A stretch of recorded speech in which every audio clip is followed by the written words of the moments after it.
అమరావతి పూర్తయితే మనుగడే ప్రశ్నార్థకమవుతుందన్న భయం వైసీపీని వెంటాడుతోందని హోంమంత్రి అనిత అన్నారు. అందుకే అమరావతిలో అలజడులు సృష్టించేందుకు వైసీపీ కుయుక్తులు పన్నుతోందని మండిపడ్డారు.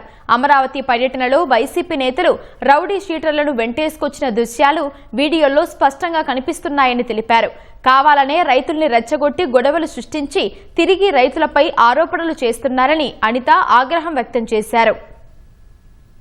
ఎవరు రౌడీలతో వెళ్లారు, ఎవరు రౌడీలు వేసుకుని వెళ్లారు, ఎవరు అక్కడ వెళ్లి వాళ్ళని రెచ్చగొట్టారు, ఎవరు వాళ్ళ మీద రాళ్ళు రువ్వారు, బయటకు వచ్చి ఎవరు మాటలు మాట్లాడుతున్నారు. అమరావతి అందరికీ కూడా ఒక కళల రాజధాని. ఆ రోజు అమరావతి డిక్లేర్ అయిన తర్వాత 5 సంవత్సరాలు అమరావతి కాదు 3 రాజధానులు అన్నారు, అక్కడితో పోయింది. మళ్ళా ఎగైన్ ఎన్డీఏ గవర్నమెంట్ వచ్చిన తర్వాత అమరావతి రాజధానికి నిజంగా ప్రాణం పూసి 2027 దానికి అమరావతి కంప్లీట్ చేసుకుని మా అమరావతి అని చెప్పుకునే పొజిషన్. పార్లమెంట్ లో కూడా అమరావతి రాజధానిగా మనం ఒక చట్టం తీసుకొచ్చుకున్నాం.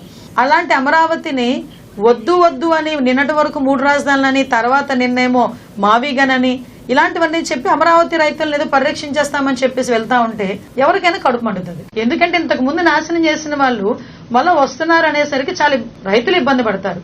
అఫ్ కోర్స్ వెళ్లేది కూడా రౌడీలతో వెళ్లిన దాఖలాలు కూడా చాలా క్లియర్ గా రౌడీ షీటర్స్ తోని రౌడీలతోని వాళ్ళందరూ కూడా అక్కడికి వెళ్లే సందర్భం కూడా వీడియోస్ కూడా చాలా క్లియర్ గా ఉన్నాయి. వైఎస్ఆర్సీపీ వాళ్ళు గొడ్ల పార్టీ వాళ్ళు ఎలా వెళ్లారు, అక్కడికి వెళ్లి ఎలా రచ్చగొట్టుకున్నారో చూశారు. వెళ్లడానికి ముందు కూడా పోలీసులు క్లియర్ గా చెప్పారు, వద్దు వెళ్ళకండి, అక్కడ అమరావతి రైతులు ఉన్నారు, మళ్ళీ ఇబ్బంది పడతారు మీరని చెప్పినా కూడా కావాలని వెళ్లి అక్కడ ఏదో ఒక అమరావతి ఇష్యూని కొంచెం డైల్యూట్ చేయాలి, అమరావతి కనుక కంప్లీట్ అయిపోతే వీళ్ళకి మనుగడ ఉండదు అనే ఉద్దేశంతో వాళ్ళు చేసిన సందర్భం తప్పించి అందులో క్లియర్ గా ఉన్న వీడియోలు పంపించమంటే మీకు పంపిస్తాను, మీరే ఒకసారి జడ్జి చేయొచ్చు.